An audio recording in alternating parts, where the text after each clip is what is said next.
तुझे doggy style की आदत पड़ गई है क्या? कुत्ते की तुम टेढ़ी होती है वो कहावत तो तूनी है ना, मेरा हाल वैसा ही है। ओहो, तेरे दोनों हाथों पे पीओपी चढ़वा देता हूँ। आप सीईओ तब बनने वाले हो बताओ ना। तेरी दुआ रही तो बहुत जल्द बन जाऊंगा। चल आजा, गार्डन में घूम के आते हैं, वहीं पे थोड़ा हल्का हो जाना। मेरा हाथ बहुत टाइट हो गया है। हाँ, ढीला कर देता हूँ।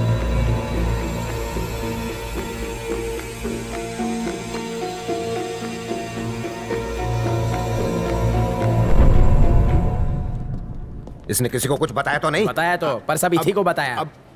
मामा तुम यहाँ क्यों आए?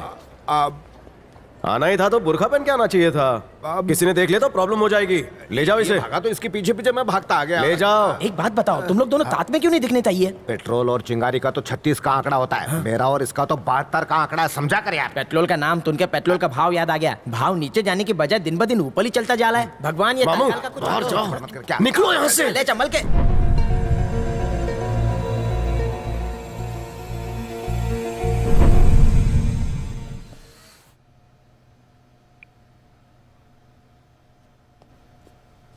सर मेन ऑफिस से फोन है सर। किसका है? दानिश का। हाँ, बोल बेटा। मैंने अभी अभी एक फोटो भेजा है, व्हाट्सएप चेक करो। ओके रुक जा। ये कंटोप वाला तो बिंदा का साला है, और इसके बाजू में जो खड़ा है ये भी इसका कोई रिश्तेदार होगा। मुझे कुछ ठीक नहीं लग रहा दानिश। तो इसका टिकट कटवा दूं? चलेगा। किसी को मारना अंगूर तोड़ने जैसा है, एक तोड़ो 2-3 खुद से आ जाते हैं। लोगों को लगेगा इसके जिम्मेदार हम हैं, लेकिन वो जैसा बोएंगे वैसा काटेंगे। बिना खाद के फसल होती है। तू गाड़ी चला।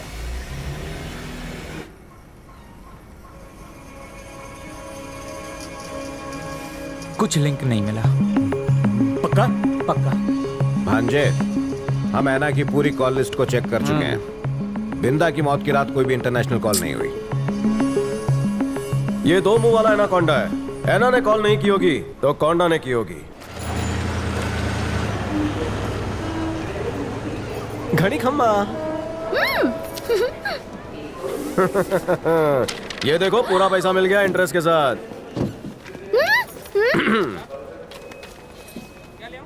लेकिन ये कैसे हुआ? छोटे दिमाग की छोटी नस भड़कते ही मोटे अमाउंट का चेक हाथ में आ गया। अगर तुम्हें पैसे मिल गए हैं तो तुम इतने दुखी क्यों हो? क्या करूं, मुझे बुलबुल पांडे की जोरों से याद सता रही है। मुझे तुम्हारे अस्तित्व में बुलबुल पांडे के बड़े बड़े नैन दिखाई देते हैं। मैं तुम्हें बुलबुल पांडे दिखती हूँ ना, तो चलो ठीक है, बुलबुल समझ के ही प्यार कर लो। अगर बुलबुल पांडे होती तो इतना दूर ना बैठती। दिन हो या रात बुलबुल पांडे हमेशा मुझसे चिपकने का मौका ढूंढती। बाटली भटिंडे वाले, मुझे एक बात बताओ, प्यार करोगे या जबरदस्ती करूं? चलो जल्दी से खड़ी हो जाओ। Stand up. मीटर को सेंटीमीटर में बदलो। प्यार का होता है उदय जब छोरा लागे है छोरी के हृदय। प्यार कर रहे हो या हार्ट बीट सुन रहे हो? ये थी प्यार की पहली छावनी। अब तुम सेंटीमीटर में क्यों खड़ी हो? मिलीमीटर में आओ नी, गले लग जाओ नी। दिल से कलेजे तक सब जगह ठंडक पड़ी। तूने चूड़ियां पहनी है कितनी बड़ी बड़ी। जब पांडव अज्ञातवास में थे तो कौरवों के जासूसों ने पता लगा लिया कि पांडव कहाँ है। उपलब्ध साधनों का इस्तेमाल करके अपने दुश्मनों को मारना ही नकुल धर्म कहलाता है।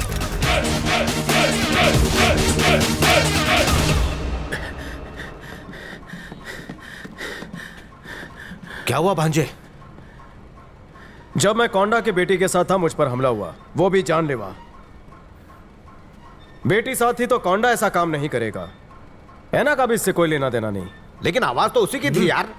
सच कहा। ये उन्हें फंसाने की चाल भी हो सकती है। क्या है, पासपोर्ट रेडी था मगर वीजा नहीं मिला। ये तो अच्छी बात है कि लक हमारा साथ दे रहा था। पहले तुम्हारा बेटा, अभी तुम। बिंदा, कंपनी का लोगो बहुत पुराना है, बदल डालो अभी। अगर लोगों ने बदला ना तो लोग तुमको ही बदल डालेंगे। शुभ काम में देरी नहीं। कोई ऐना और कोंडा की आवाज को एडिट करके हमें भटका रहा है। मेरे पप्पा को ऐना और कोंडा ने नहीं मारा है। ये बहुत ही ऊंचे दर्जे की रची हुई साजिश है। बिल्कुल सही। जो भी इसके पीछे है उसकी नजरें यहाँ की प्रॉपर्टी पर गड़ी हुई है। तुम्हें उसे ढूंढ कर काटना होगा।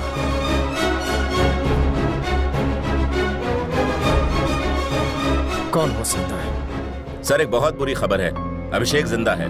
तो उसे अच्छी खबर में बदल दे। उस अभिषेक को अभी के अभी मार डाल। एक बात और, माँ की ममता में बहुत तड़प होती है। बेटों की जुदाई और पति का गम बेचारी बर्दाश्त नहीं कर पाएगी। पूरी फैमिली को मिला दे। उसके बाद बचे एना और कोंडा। उनसे बड़ा बेवकूफ मैंने आज तक अपनी लाइफ में नहीं देखा। मेरे अंकल का पूरा सपोर्ट है मुझे। बाकी बोर्ड मेंबर्स को हम खरीद लेंगे और फिर मैं सीईओ बन जाऊंगा। पिताजी को पुण्यतिथि पर कुर्सी भेंट करूंगा।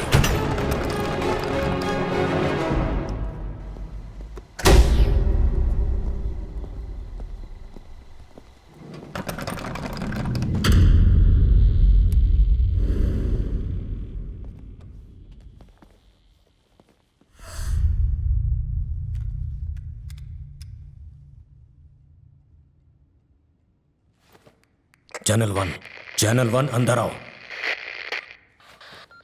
Channel to.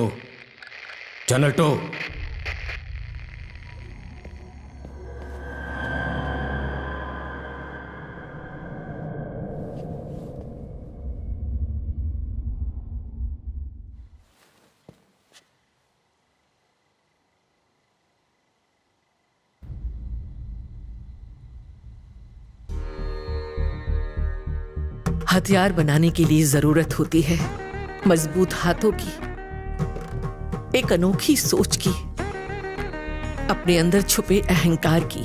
लेकिन तबाही तब मचती है जब कहीं अन्याय होता है। मैंने भगवान से प्रार्थना की, उनके सामने रोई गिड़गिड़ाई कि क्या मेरे पति और बेटे के हत्यारों को सजा नहीं मिलेगी। मैंने भगवान से तड़प कर सवाल किया, क्या गलती थी उन दोनों की। जवाब मिला, पाप की उम्र लंबी नहीं होती। अभिषेक बाटली वाला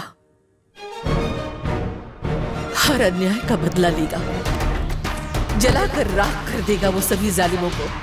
वो फौलाद है, वन मैन आर्मी। जिन पापियों ने मेरे सुहाग को उजाड़ दिया, जिन दरिंदों ने मेरी गोद को सूना कर दिया, उन्हें खून के आंसू रुलाने और मुझ पर जो अन्याय अत्याचार हुआ है उसका बदला लेने के लिए वो आ गया है। मेरे लिए ढाल और दुश्मनों के लिए हथियार बनकर आया है वो। जानलेवा खतरनाक हथियार,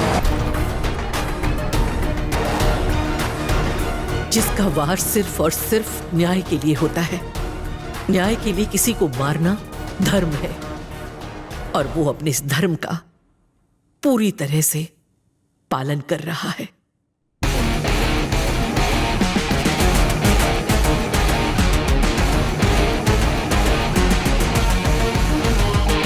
मैं वापस आ गया हूं। मेरे पप्पा और भाई को जिन लोगों ने मौत के घाट उतार दिया, उन सारे दुश्मनों का खून मेरे अपनों के लिए पिंडदान होगा।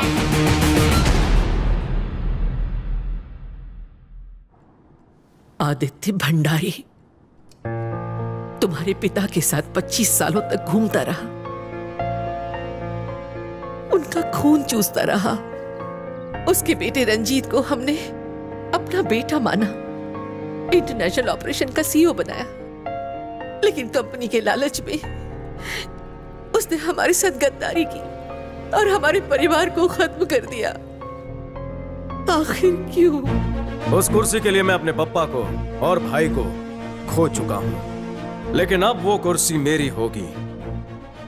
शतरंज का खेल उस वक्त तक चलता है जब तक किसी एक राजा की मात नहीं होती। रंजीत को मरना होगा, क्योंकि इस खेल का राजा मैं हूं। अपने पिता की मौत के बाद रंजीत कभी भी उस बिल्डिंग के अंदर नहीं गया, अब क्यों जाएगा? जाएगा, मैं उसे लाऊंगा। I have plan B.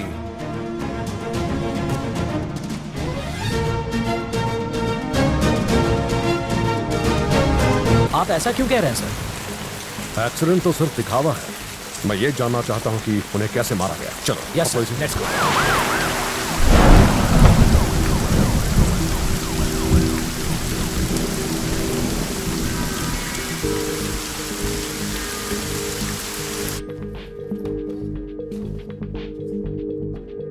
ये कॉन्फिडेंशियल है। आप बोलिए। ये मेरा सेक्रेटरी है, यही रुकेगा। आपके हस्बैंड का केस लगभग सॉल्व हो चुका है।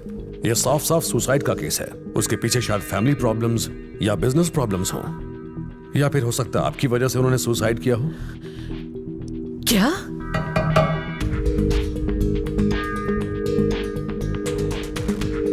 और जहां तक आपके बेटे की बात है तो वो एक एक्सीडेंट ही था, उसमें ज्यादा कुछ सोचने की जरूरत नहीं है। नशे में ड्राइव कर रहा होगा। 3 दिन पहले पास ही एक एक्सीडेंट हुआ था, क्या आपको मालूम है? जी नहीं। बहुत बड़ा एक्सीडेंट था, कार के चीथड़े उड़ गए, उसमें 7 लोग थे। सभी मर गए। सुना तो होगा, उसके बारे में कुछ बताइए। लता जी के मधुर गानों में मैडम जी खोई थी, वो भी हेडफोन पहनकर। उन्होंने कुछ नहीं सुना। मैं यहां मैडम से बात करने के लिए आया हूं।